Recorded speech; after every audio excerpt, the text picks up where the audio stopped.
Role models are those who show us what to love and how to love it. My kind of first thought is, oh my, what a wonderful definition of a role model that so many people need to learn. This was a guy who got up, right? Yeah. This was a guy who wasn't going to stay down. The falling doesn't matter. The falling doesn't define. The getting up, Welcome to People Watching, a podcast where we figure out what it looks like to become the role model we've always wanted by talking with real people who have found real role models in their own lives. I'm Megan Robinson.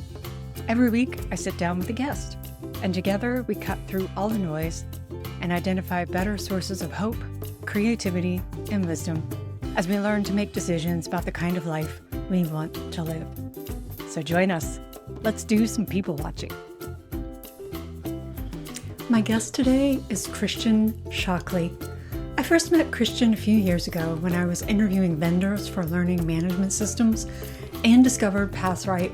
And in the process, I first met Christian a few years ago when I was interviewing vendors for learning management systems. And in the process, I discovered Pathright. Christian works at Pathright as the head of Ed Labs and Learning Experience Design. I immediately appreciated Christian's perspective and his learning-first mindset, his obvious creativity, and his curiosity about the world and how we talk about our experience. In addition to his work at Pathright, Christian is also the head of training with Ready AI and the director of sales enablement for ASAPP, where he designs curricula, playbooks, and competency-based onboarding for teams. Busy guy. Christian is a graduate of King's College London, and when he's not working, he can be found at the leather working bench or writing on pedagogy, poetry, and digital learning. Make sure you like, comment, share, subscribe, and I hope you enjoy this conversation as much as I did. This episode does touch on difficult themes, which include the loss of a loved one due to suicide and suicidal ideation. If you or a loved one are in crisis, please contact the 988 Suicide and Crisis Lifeline. I'll put the website in the description below. I know what it's like to struggle with this, and I know what it's like to seek help. If that's you, I want you to know just how much I want you to be here. Take care.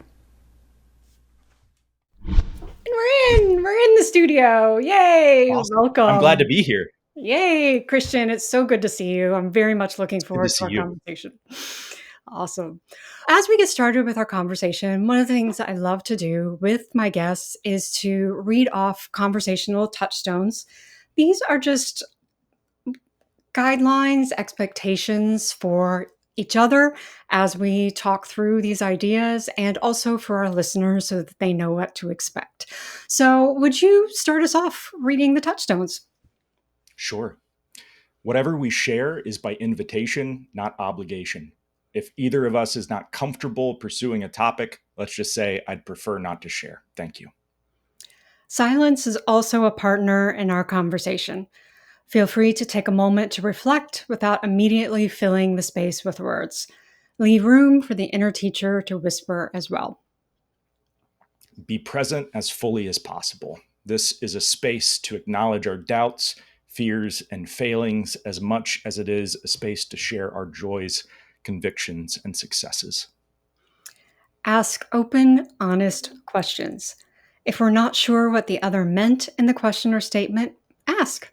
It gives us a chance to clarify or rephrase. And ask questions that we genuinely don't know the answer to. Surprise is a great catalyst of insight. Awesome.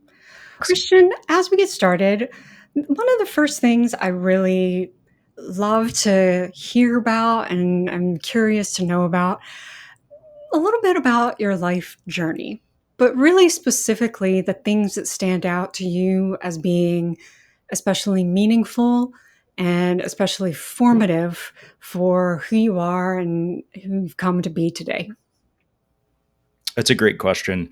I would say that answer kind of transitions, I'm sure, as with everyone, through different chapters in my life. So maybe I'll just walk chapter by chapter through each of those. I would say when I was a kid and maybe into my early teen years as well, the thing that I love, the memory that I maybe go back to most often is playing in the woods with my brothers, just making fun for ourselves. One example is when I was a kid, my older brother and I created a side business. We lived by a golf course. So we would spend our summer afternoons going to the golf course and the creek by the golf course and picking up all the golf balls that golfers had hit off into the woods, sliced into the woods, and we would sell them back to the clubhouse. And they knew exactly where they came from, but they were happy that we were out there like having fun and doing this for them. Or one day we decided we were going to fish. We didn't have fishing rods, so we just got some string and a piece of bread, and we told our dad what we were going to go do. We're going to go catch fish. And he said, all right, fine. Thinking, of course, they're never going to catch fish. Just with a piece of string and corn. Like we came back with a 5-gallon bucket full of brim. It was incredible. So there's this kind of, I think of that chapter in my life as being filled with a lot of adventure and possibility, but in this very kind of contained, safe space.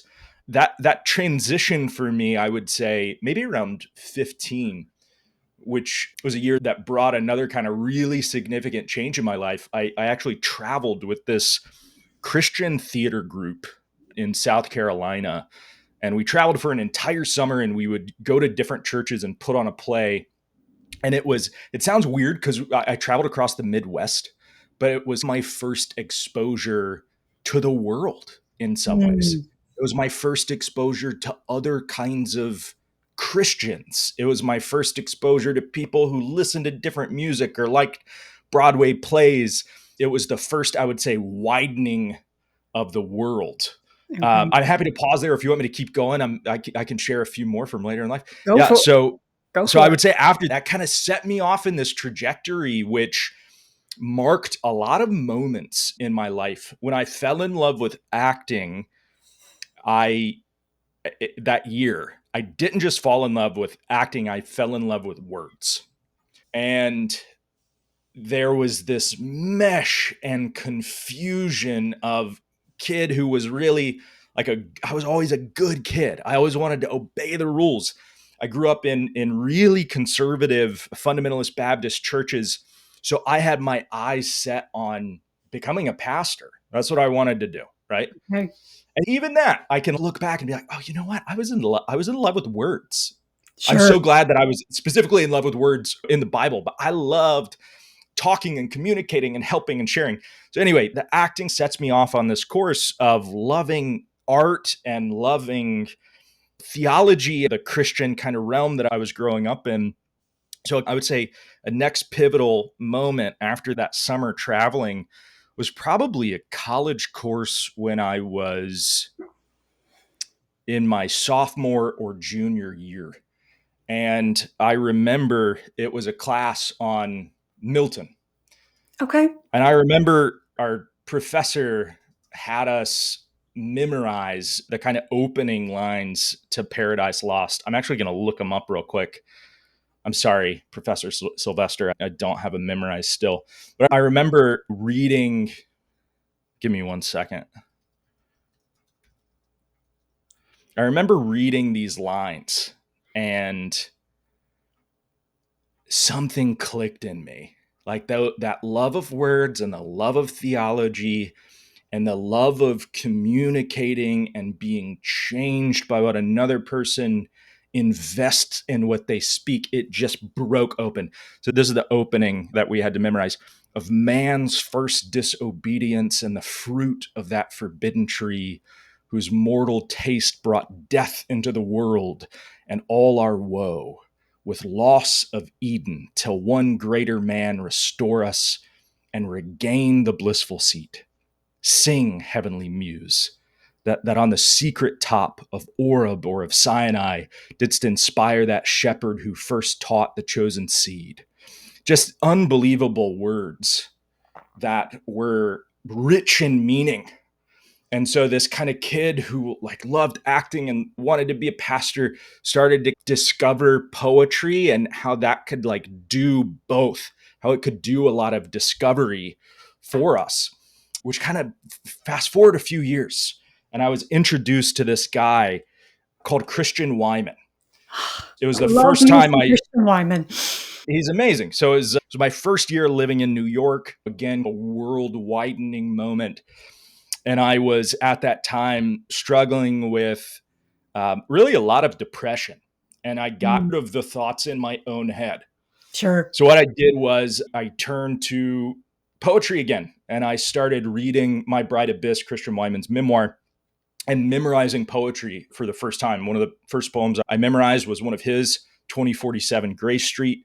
I can very gladly still quote it now. Sometimes I say it to myself, but I locked in with, wow, I can put these words in my head and it's almost like dropping a record on the record player. I can Mm, just have like these other thoughts that are formulated for discovery in my head yeah. instead of whatever else I want to think. Yeah. And it, again, one of those breakthrough moments that really just developed and developed through grad school, where I wrote my dissertation on Christian Wyman and Osip Mandelstam and what poetry does for people in exilic situations. Mm, And then maybe I'll just fast forward a few years and we can yeah. jump between any of those chapters that we want.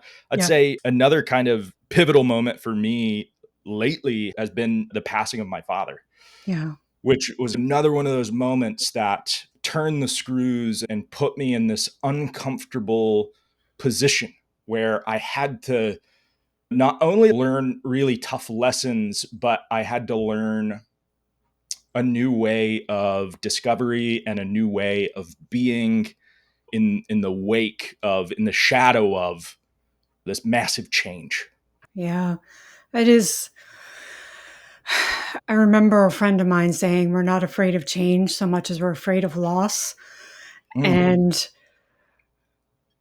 I'm experiencing my own change with aging parents, but I'm dealing with the loss of roles, yeah. like how you relate to someone who was always and still is, but was always Yes. the strength, the strong, the anchor of the house, of the relationship. But it is aging, it is changing, it is a loss of how I see myself, how I understand what I'm here to do. So I can only imagine in the wake of actually losing your parent and whatever you want to say about that. Oh goodness, so many threads to pull on I here. I know. mean, I know that you'll have already put some trigger warnings on this episode. For my own story, I lost my father. He took his own life, which mhm, was a very shocking thing. One of the first things that people ask me often whenever I say that, so I want to get it out there, is they ask, were there signs? Or was he the type of person, maybe because they know me, was he the melancholy type of person who yeah, would think of this? And the answer is just no. It was yeah. literally just a random Saturday. And when Wow. I think about that day and when I think about friends of mine like yourself that are watching their parents age, I almost don't know which scenario is worse, Sure, sure. right? We all have to experience this. And something that it's taught me, because I've been with people whose parents died suddenly at a young age. One of my closest friends, his dad passed suddenly when he was 14. Your father's going through what he's going through. The end of life is always inevitable and it's always a grief, but the mold of that grief shapes us each differently. Yes. There is no one size fits all grief. Right? No. Like it's all chipping away at different parts of us on where we are. This new thing that we live with. Yeah. Oh, so true. I love that, the mold of it and how that shapes us. Let's stick a pin in that because I definitely want to explore that a Sure. little more. And before we start exploring some of the more specific threads, you had brought this up with your traveling with a Christian theater troupe, so to Mhm. speak, and interested in being a pastor. And something I am always curious about is whether you grow up in a faith tradition, whether that's still if faith practice is still part of your Yeah. journey, how that shapes you, how that intersects with your life story. I'm curious what comes up for you with that. Yeah, that's a great question that I ask myself often, and very fortunately, I've got deep friendships where that's often a topic of conversation, and the answer has changed a lot. Yeah. Which even that statement, the answer has changed a lot, and my ability to say that is part of where you'll see that I end up. So, as I said, I grew up in a very rigid kind of fundamentalist Baptist Christianity, everything that you would think, King James So did only. I, by the way. I Yeah. did, yeah. Okay. So So I again, know what you're talking about. we were talking about those clubs, those secret clubs, right? Before this. And I think Yeah. this is another one of those secret clubs where it's King James version. It was very strict dress codes. I remember one time my hair touched my ear and I got in trouble. It was no drums. I think the first time I remember, like when I was a teenager, like sneaking just to listen to VH1. And it was like, do you remember that song, like You Had a Bad Day? Like from like 2006 or whatever. You had a bad day. It was that. And I was thinking like, I'm going to burn for this. I was risking it all for that. I was risking it all for James Blunt being like, your life is brilliant. And that's what I was putting on the line for. I But think I anyways, got it in was this, trouble for listening to the Cranberries. So maybe a few years earlier, which but is same. same thing. Yeah. Yeah. So it was this restrictive kind of environment. I say that, but I also want to give it some credit because I was also in the scenario, again, that took words very seriously. I was part of Mm. a thing growing up called Bible quizzing, where you'd like all memorize teams across the country would memorize a book of the Bible. And then they would like answer questions about it in this quiz like tournament. And you had to quote scripture. You could challenge each other if you thought someone, it was like, who was Paul traveling with in Acts 22? Okay. And if you thought somebody didn't get the answer, you could challenge them. So it forced us. I memorized whole books of the Bible Oh, because of wow. because of that Yeah. because of that movement. Yeah. But as I grew and as I aged, and as I grappled with the fact that I had myself invested so much in what I now think and believe, I understand people are probably benefited by that kind of religion and they find Jesus because of it, which I think is a wonderful thing. I began to grapple with how that kind of form and version of Christianity had unintentionally, maybe not, installed a spirit of judgment in myself that I not only had for other people, but I also pointed toward me. Mm. And that began around the time of Milton, like reading Paradise Lost for the first time, that started to crack a little bit. Sure. And Christian Wyman in New York in 2014 helped that crack a little bit because that was a different kind of faith. His is a different kind of journey toward Christianity. Yeah. And then when I moved to London for grad school and began studying religious art, both painting and poetry, that's when I discovered people like David Bentley Hart, who wrote The Beauty of the Infinite, and I started reading Augustine, I think, for the first time for real. I found Gregory of Nyssa, this desert father, and I began to, and I dug into Ossip Mandelstam and Christian Wyman and Rowan Williams and my tutor, Ben Quash, who I want to give many thanks to, who's written several incredible books about how the Holy Spirit helps us find our way. All of those teachers, all of those influences started to show me that Christianity wasn't just answers, and it's primarily not answers, it's discovery. Yeah. Say more. And it's a finding. Ben Quash, who runs this amazing program that I was able to be a part of at King's College London in theology and art, he wrote in the foreword, or maybe the first chapter of one of his books, he talks about T.S. Eliot and T.S. Eliot's cats. And like cats are this kind of special magical thing. People talk about the cat distribution system. You know what I mean? Cats just wind up on your doorstep, Yeah. right? Yeah. It's wild. My cat wound up on my doorstep in Bristol, Tennessee. She was like, "Hey, when I lived there, she's like, hey, I'm basically Dolly Parton. You need to take care of me." I was like, "Okay."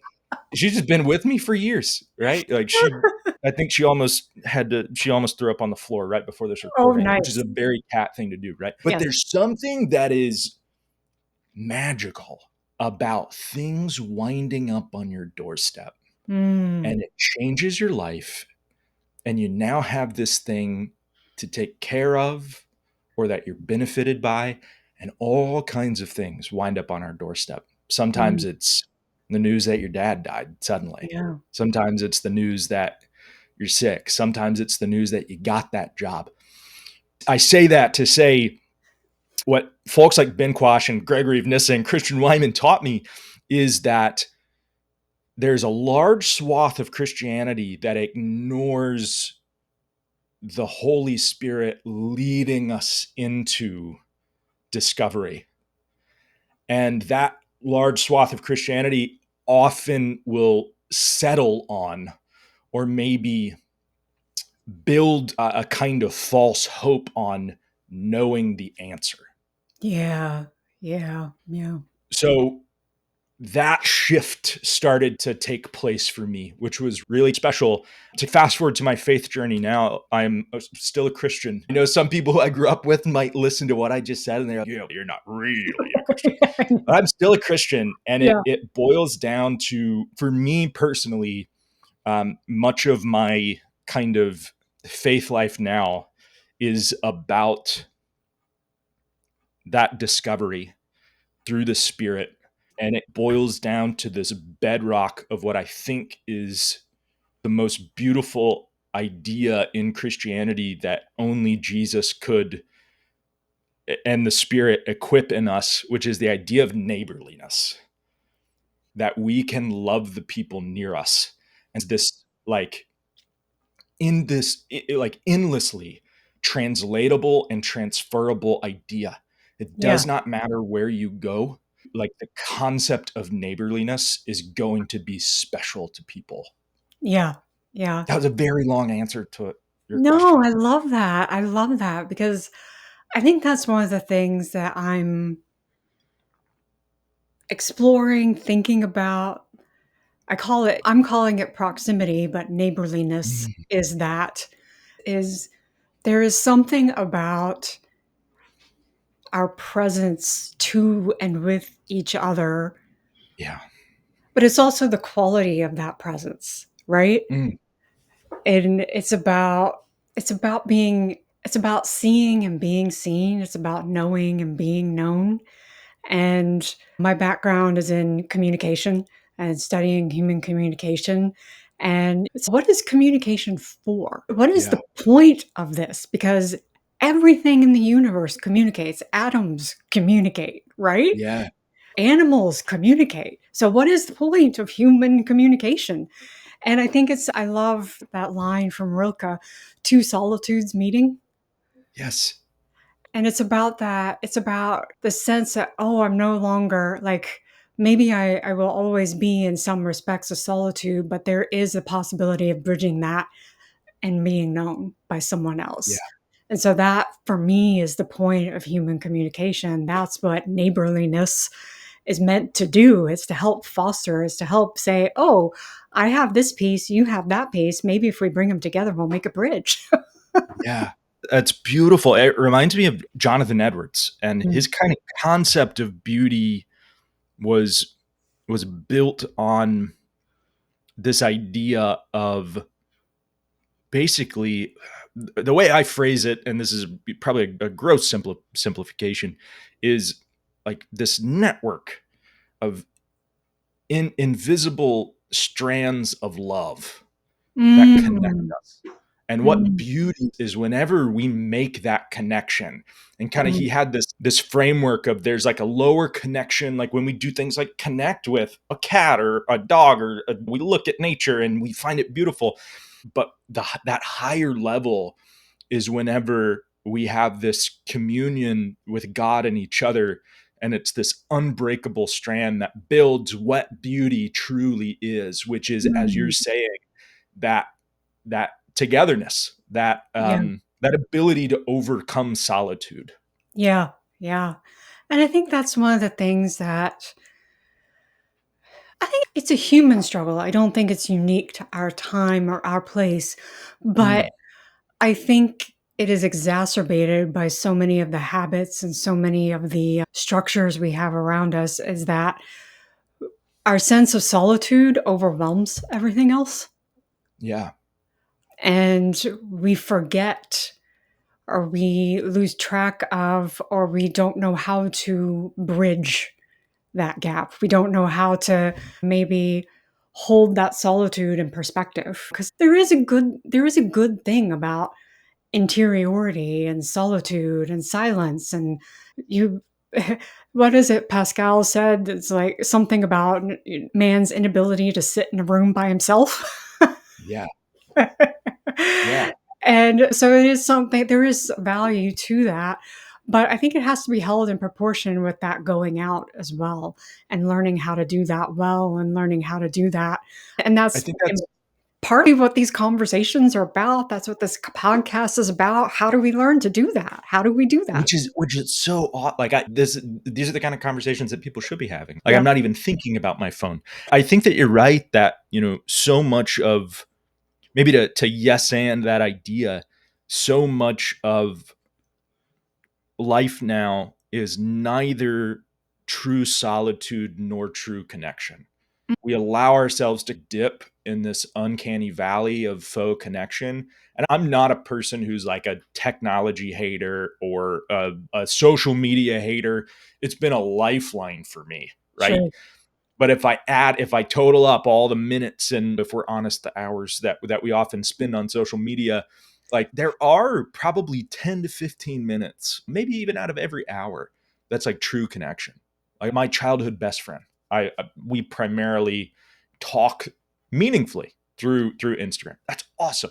Yeah. But predominantly we live our lives in these kind of shallow places that don't give us true solitude. Like we don't have the silence that we need, Mhm. and we don't have the connection that we need. Yeah. So Yeah. we find ourselves even less equipped to build the connection maybe when we actually have the opportunity. Yeah, exactly. And that's one of the things I'm so curious about. Like, how are people learning to do this? How do we learn to do this? First of all, not just Yeah. are we, how do we learn to do this? What is the unfolding of that? What does that look like? I'm so bad at it, by the way. This is actually, if you want to know what I talk about in therapy, it's like, how do I make friends? How do I have meaningful connection? And it's Yeah. like a report like each week. My therapist is this lovely woman who is so patient with me as I figure out, like, all right, I'm going to go join a club and I'm going to get over my fear of small talk and I'm going to try to find the ways to like build the friendships I have and make some new ones and not let myself go into that good night alone when I'm like Yeah. 50 and 60. It prompts me to, speaking of social media and why it can be good. I saw this little clip the other day from Trevor Noah where he was talking with someone who was on someone's podcast, and the guy he's probably a little bit like me, like a little too in his own head, likes big ideas, likes, we're just going to dive into the deep end. And he made this comment to Trevor Noah and he said, guys like us, we don't like small talk. And Trevor Noah said to him, no, actually, I love small talk. And the guy was like, what do you mean? You're like, we're having this deep conversation. And Trevor Noah said, someone the other day, that what small talk is, it's doing this magic thing. It's so boring. But what small talk is doing is context building. Like when you and I like Mm. sit, right? Like when we sit, if I go, it just happened today. I was walking down the street and I saw my neighbor, Pam, this really sweet lady who has the best mowed grass on the entire street. It's beautiful. She does it herself. It's great. And she and I just remarked, like, I think I said to her, like, oh, like you're doing some yard work before it gets too hot. Like we just built context. I don't know if it's hot in Nebraska today. But you know Sure. what? For me and Pam, it's hot and you better do your yard work before noon, right? Yes. And so now talking about those bridges that you're building between solitude, well, now Pam and I have that. I Yeah. don't know who Pam voted for. Sure. I could maybe guess, Sure. but I tell you what, if we keep having that small talk, now we actually build this whole context. So when we get Mm. to how'd you vote? Who do you think you're going to vote for next time? Yeah. Like, what are you struggling with? Well, Sure. we've got all of the shared history. Yeah. Yeah. Oh, I love that. In fact, I'm like writing it down and starring it because I'm like, that's great. I never thought But of it like that all before. thanks to Trevor. Yeah. Thanks to Trevor. I think Mm. we could almost sit and have a whole like podcast episode about just identifying what are the passive barriers that we put up between like building these bridges. I mean, I just did one 5 minutes ago where I was like, I bet I could guess who Pam voted for, right? Because we're in the South and she's XYZ age. That's a barrier that I prefaced the relationship with something I don't Mm. know. And there's this kind of, I think, almost kudzu in the South. It can't help but spread. I Yes. think there's this creeping tendency of us to all preface Yeah. our relation. He voted for that guy, but he's my friend. But he's not that close of a friend, right? Yeah.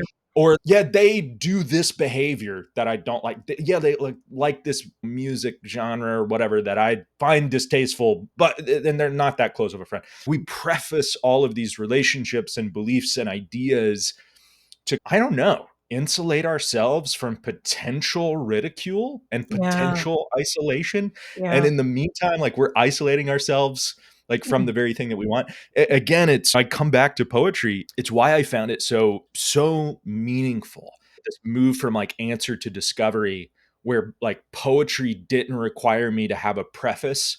I could sit with two really hard ideas Yeah. and just let them sit together. Mm. The answer it's not the words, it's the Yeah. white space. Yes.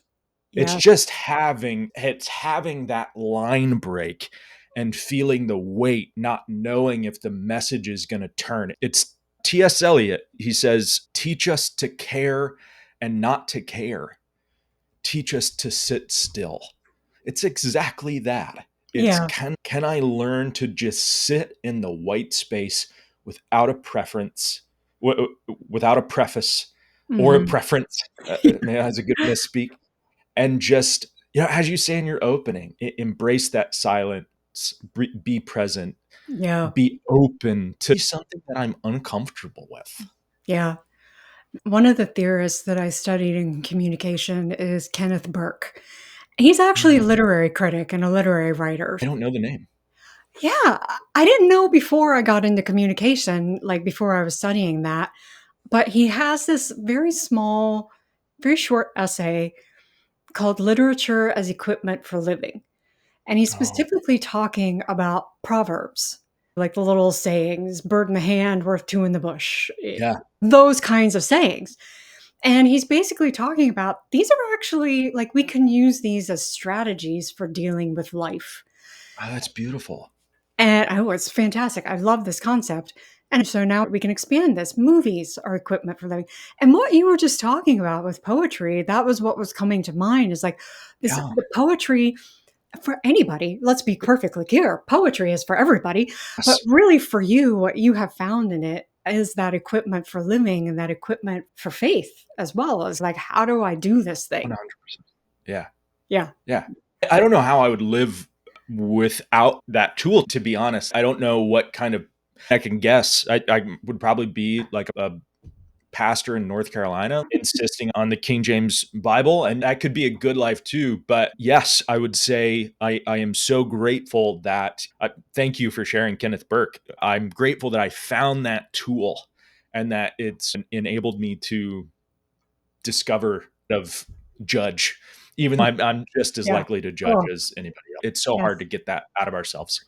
Oh, seriously, a lifelong journey. I've been asking all of my guests to kind of challenge, evaluate, pick apart this statement. And also, I want to think about this statement in light of what you've talked about with your father's passing, with how that's shifting for you, with the writers that you studied, with the people that you studied with. So, shifting into the role model portion of this conversation and Yeah. exploring, picking that wherever we want to go. So, the statement is this: role models are those who show us what to love and how to love it. Role models are those who show us what to love and how to love it. I my kind of my kind of first thought is, oh my, what a wonderful definition of a role model that so many people need to learn. I was thinking before our conversation that so many of my role models, especially when I was younger, were not people who, sometimes they were people who showed me what to love and how to love it. But very often they were, how would I put it? They were statues that I Mhm. viewed as fixed and sculpted and finished. And I Ah, wanted my life to be that finished. I wanted mm, my life to be polished. And sure. that's a little bit of a redundance. It's a little bit of a hyperbole. Um, but it's very close to the truth. Even when, if I can put it this way, even when I had a person who would be a good role model, I wasn't listening to the right things from them.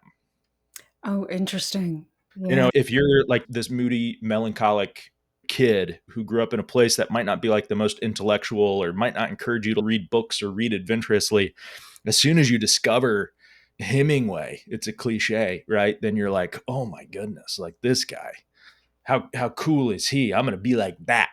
Yeah. And you start imitating him in all the wrong ways. Like you're not listening to what his life was actually telling, the life that you think that you see. You're not to Yeah. how he inevitably took his own life as well, which is something I think I discovered as I'm thinking about your statement, and how I didn't apply it myself is, and I collected these role models and romanticized what were actually lives that should not have been romanticized, and left on the cutting room floor some of the lessons I could have picked up from them. It's very hard to I don't know if I could improve that statement. I, I would only say this. I would say,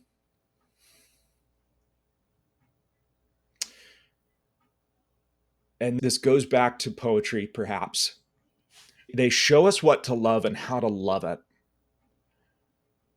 And we should not reject them when they show us through trying and failing.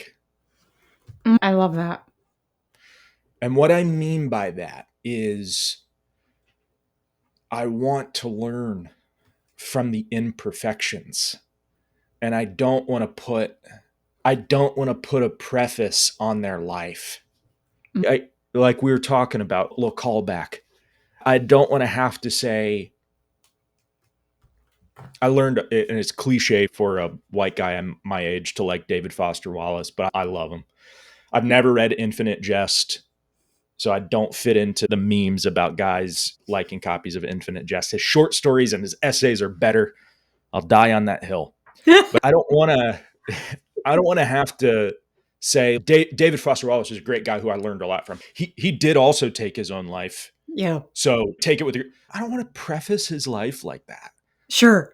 The guy was trying and he failed and he had this thing and this thought that led him down this path, but it doesn't nullify, right, the rest of his experience. And I'm not saying that to excuse horrendous behavior from anyone, of course, Right. but I am saying that very often, or at least as I age, I am learning to love more um, the failures and redemptions, and not just the search for a pristine life that Yeah. I can mimic, which we will never find. I know we never will. We never will. It's so true. I had a friend who was responding to that definition, and he said, does that mean we have to love what they love? Oh, wow. Which I thought was a fantastic question. And I also thought, this is interesting. That's a little bit of a value judgment. Which I don't think the statement itself implies value judgment. It's a description of what a role model does and how they can sit in your life. And Yeah. so the follow-up question or the follow-up Mm. idea to it is, all right then. So what are they loving and how are they loving it? But first we just start with we're Yes. paying attention to someone whose life is telling a story, whose life is pointing towards some kind of goal or Mhm. destination, and how they're moving toward that destination tells us something. Like you said so perfectly, I was listening to the wrong things from these people. Their life was telling me a story. I just wasn't paying attention to it. I was Yeah. telling my own story about it. Yeah. I oh wow. I love that statement from your friend, and thank you for the kind words on my little Yeah. addition there. And I even think there's a tough thing, right? Where role models teach us what to love. There does have to be this kind of assessment of if what my role model is loving is worthy. I remember, yeah, I remember the day. Well, this might be one of those silent times. You might have to edit this one out. Go for it. I'm trying to think of Hemingway's not a bad example. They show us what to love and how to love it. That man loved booze, right? Or we Yeah. can go Churchill too. Yeah. Churchill loved him a drink, Yeah. right? Can show you how to love that. So there has to be this kind of evaluation of, again, I don't want to preface Churchill's life or throw him out because he drank a lot or whatever. Yeah. So there is this kind of filtering, like we have to bring a sieve to our role models and like assess, like, what are the things that they're loving that are the most valuable? What are, or maybe in other words, what are the things that my role model loves that help them be why I love them? Oh, I like that. You know what I mean? Yeah. Like if I look at, I love Mr. Rogers. Mr. Rogers is a role model, right? He taught us all about neighborliness. Yeah. He loved cardigans and sneakers. I actually coincidentally do as well, but I don't have to love cardigans and sneakers, right? To pick up, just like Right. with Churchill, I don't have to love a cigar to love like what Churchill gives us in the world. So if I put that filter on it of these are the things, like what Mr. Rogers loved was this whimsy and imagination and presence and care to any person, no matter who they were. Those are the things that he loved that made him Mr. Rogers. Yeah. Yeah. And if I can put the sieve to that life and find out this makes them tick, then I have a nice framework for what I should pursue in Yeah. them. Yeah. I think you're like what you've just described is helping me get closer to what I'm trying to think about with this Mm, because proximity, harmony, are they living in mm, congruity with what they I say love they that. love, what they say they believe, and what they do? Is their life harmonious? And I actually got that word from Austin Church, who, Yeah, yeah. which is a And fantastic episode. yes, yay. But also responsibility. Oh, Is this person taking responsibility for their life? Are they taking responsibility? Because I think the thing that, which is so weird because we lived in this digital panopticon with cameras and social media and all this stuff. But I think we forget how much like we're watching each other and being watched. And I yeah. think even just that the choices that we make shape other people, they influence other people. And I think one of the things I'm always curious about to see is this person going to take responsibility for those choices? Like someone says, I'm, let's say, recovering alcoholic, struggled for years, and one day has a drink. after 3 years sober. Someone who's watching them and who was encouraged by their sobriety, what do they do with this moment now? Yes. Yes. Uh, Perhaps another word, I love the idea of wholeness and harmony. You can like toss in the word shalom. From a story perspective, you might even think of like cohesiveness, right? Yeah. Yeah. Think of Proverbs, though a man fall 6 times, if he rises a seventh, right? That little proverb is actually a story about cohesiveness. It's Yeah. about like that getting up the seventh time is something that said, this story made sense. This was a guy who got up, Yeah. right? This was a guy who wasn't going to stay down. The falling doesn't matter. The falling doesn't define, the getting up does. Yeah. And I think that there is maybe a tendency. I love, how you brought up this idea of living in front of each other and like the panopticon. And there's with that an idea of performance where we often are willingly reducing our lives in order to cover our shames instead of telling them in their fullness Yeah. and just allowing our stories to be cohesive. So that if you are the person, who fails in Yeah. that task, if you can at least say to people, if you can own that failure not as a definition but as a moment in the Yeah. story, you actually create like more robustness, you create more life, you create something greater that they can Yeah. follow instead of Yeah. this like thin performative version that we might put in public. We're settling for this facsimile or this simulacrum of ourselves because it's hard. It's scary. We've been Yeah. wounded. We've been shocked and we're still rattled. And how do you find the wherewithal to try that again? How do you find the wherewithal to get up Mm. again? And I think that's one thing that I think healthy role models, unhealthy role models show you that a different way. Make sure you subscribe so that you don't miss out on part 2 of this conversation. Thank you so much for spending time with us today.